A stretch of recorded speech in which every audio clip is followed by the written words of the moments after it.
tawanan, kulitan, dumukot sa itlog, inamoy, at lambingan. Tumingin ka sa aking mga mata. Ako nga pala si Cyberflex at ito ang top 5 magtotropang rapper noon Si Bryce na mapagmahal na naging magkaaway ngayon. Kala mo may tikas talaga, panggap ka lang na G. Kahit 2 joints di ako pwedeng pakalmahin. Top 5. Alam nyo bang bago mangyari ang Alam niyo ba patay ng mama niya? Ako na yung nauna kay Ann. Real talk, may dugong tumutulo. Pero dahil tropa tayo, pinutok ko sa puso. ay naging magkaibigan muna sila? Dagdag chance makakita ng damukha lang chorpa, nalilibagan mo gamit mo ka! Sa buhay ko kasi hindi ka naman nag-e-exist. Invisible ka sa mga mahusay sa'yo. Kaya ka unlimited for 20 years sa'yo pang 2 days lang. Though, oo, nagkaroon man sila ng personalan sa kanilang mga battles, ay tinatawanan na lamang nila ito ngayon. At madalas ka lang naman nakabingay kasi sakto sa korte na tapos papadila-dilaan ko kay Arian De Leon ang aking sorbetes. So ang tanong, saan nagsimula ang kanilang alitan? Pili ka bago mama mo. Mamatay ka sana ng ina o mag-ina-ina ka. Ang pinaka-common na sagot dito ay dahil dinis nga ni Abra itong si Shei sa kanta niyang Mais. Sa malamig, sa malamig. Sa malamig, kunwari pang hindi sa cover art ng Cosmic nakapeg ng kanyang bagong hit and miss. Pero dahil napaka-personal ng bawi ni Shei para lang sa pahaging na yon, Okay lang yan pero madali magkaroon nanay mo. Di mo na kaya kitain. ay napaisip ako na baka meron pang mas malalim na dahilan.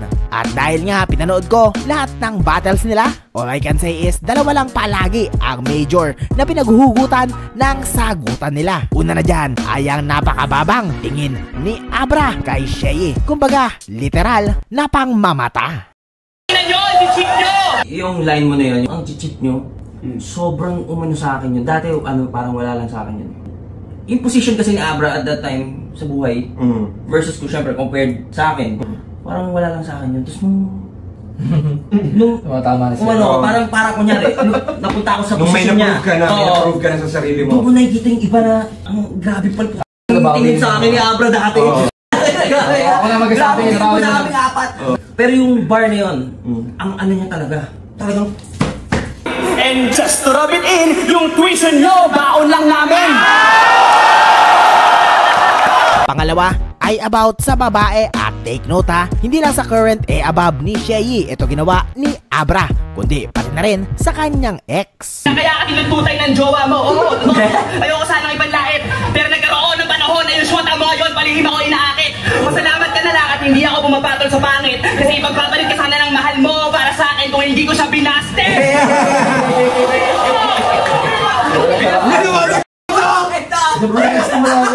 Bra, real talk mo talaga. Gusto niyo may konting mystery man? At dahil isa si Abra sa mga ulo ng Cerberus, coming up to our top 4 ay nang maisahan sina Looney, Ron at Abra ng kaibigan nilang itago na lang natin sa pangalang Jay. Yes, alam kong hindi siya rapper katulad ng Cerberus. Ako ang sinabot ng rap, tinakot lahat. Pag-awak ng mikropono ng kasimangot agad. Ngunit isa lang naman siyang sanggang dikit na sa sobrang tiwala ginawa pa nga nila itong official na manager. Ngunit ang hindi nila alam dinidugas na pala sila nito patalikod. Nagsimula yung Artifice Records, kami, syempre mga magkakaibigan kami. Alam mo yun, pinagkakatiwalaan namin yung isa't isa. Masaya dahil magtotropa. Pero yung pagkakamali namin mas na-realize ko nung natapos na lahat dahil parang naging komportable kami masyado at nakalimutan na namin yung business side ng mga bagay-bagay. Tulad nung gumawa kami ng TV show, ang sinabi sa akin na presyo ng manager namin is 1 million daw yung budget. And then eventually, nung mismo nakausap ko na yung mga tao dun sa network na gumawa ng TV show na yun, nalaman namin na 2.8 million pala. Dahilan upang tuluyan ng ibaon ni Looney at Ron sa limot ang kanilang kaibigan na matalik sa kantang pinamagatang Ganid. Di ko napapansin na yung publishing na ibenta na pala nila sa Magic Sing. Wala man lang kinita ni Katiting kung sino kusinero siya pa din nakatikim. At kung nakaisa ka man sa akin, maaari nakachamba, bilang paa. Lalaba ka na, kakalimutan mo na mas mabilis ang karma. Top 3. Alam nyo bang bate-bate at pis-pis naman talaga dati si Bugoy na Koy Koy at Price Tag, at isama mo pa si Tiny Montana. Pag-usapan natin si Bugoy na Koy Koy. Pag-usapan natin si Bugoy. Kasi tol, sa tingin mo ba saan humuhugot si Bugoy ng mga trip niya? Kasi ako hindi ko alam kung bakit bigla siya nagkaganon. Ay, ikaw ba alam mo? Si Bugoy ay inspirasyon kong tao. Alam mo yan, bumibili ako ng t-shirt ni Bugoy, bumili ako ng album ni Bugoy na Koy Koy. Meron siyang chill type, meron siyang tungkol sa pera, meron siyang pampag-good vibes talaga na kahit anong init ng ulo mo, pag pinakinggan mo siya nun, mawawala lahat ng init ng ulo mo. At yung pinakasikat na solo song ni Bugoy, At ako'y ganun pa rin. Nagbago ang lahat, ngunit ako'y ganun pa rin. Yeah. ay collab talaga nila noon ni Tiny. Nagbago ang lahat, ngunit ako'y ganun pa rin. Nanatiling ganito, men, at wala akong pinagbago. So kung ganon, bakit nga ba sila naging magkaaway? Dumating lang yung time na nagkita kami, and then syempre kinamusta ko siya. Tapos alam ko yung video nung magkano budget mo. Sabi ko gagawa kaming kanta. Tino yung sagot niya. Sagutin mo. Magkano budget mo? And then nagulat na lang ako, bakit dumating yung panahon na kailangan kumalat yun? 10,000. 10,000, magsabi ako ng yo sa intro. Yo! 15,000 sabihin ko, yo, guys, good! Yeah! 20,000 yun. 20,000 sabihin ko, we the best!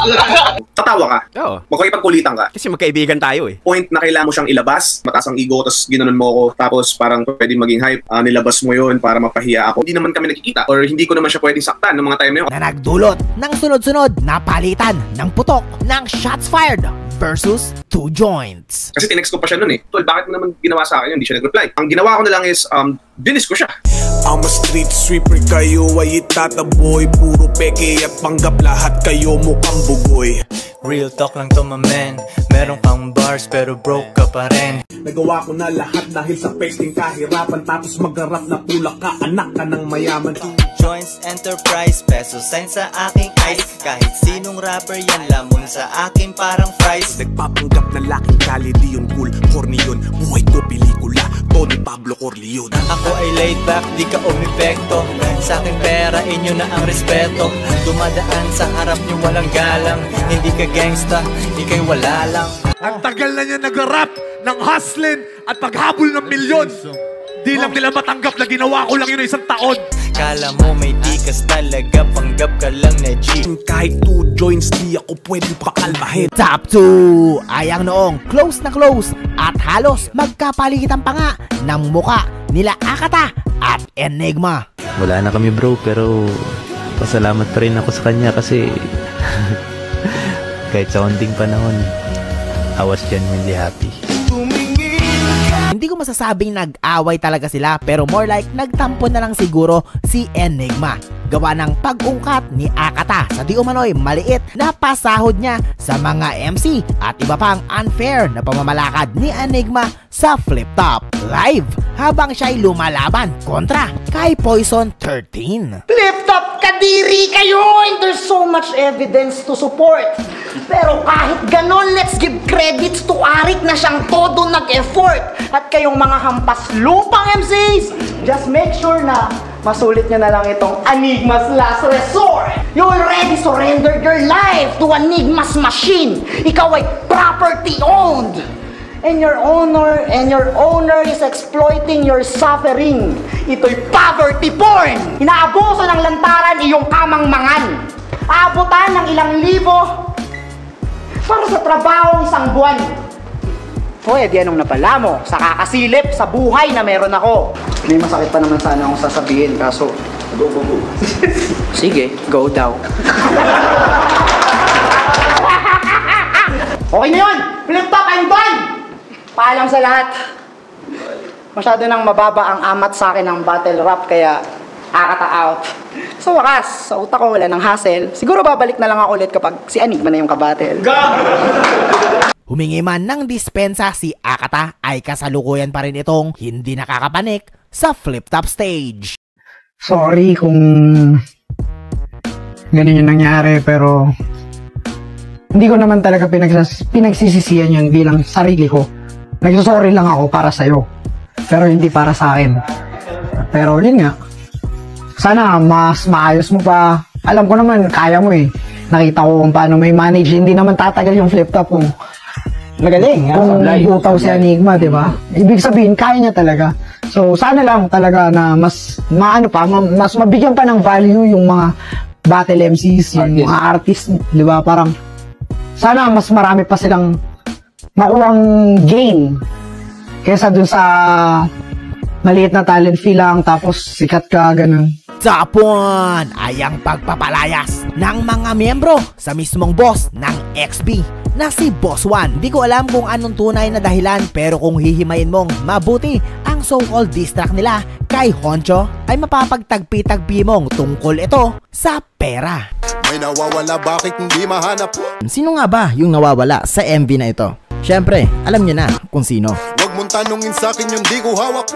Nanakawin niya lahat ng walang awat. Yun ang balak, gagawin lahat para di mapahamak. Damn, ayoko i-assume pero according sa lyrics, it's all about pagnanakaw. So, lumipat naman tayo kay Flo G. Kahit na magpakasanto, huhudasin, dudugasin, pero ang sarili wag mong dudugain. So ayun na, sobrang laking clue na ito na si Honcho talaga yung tinutukoy nila. Dahil yung mga tawang ay famous adlibs o trademark talaga ni Mark Maglasang. Na sinama nila sa track na ito even though hindi siya kasama sa MV. Kahit tabunan pa ay sisingaw.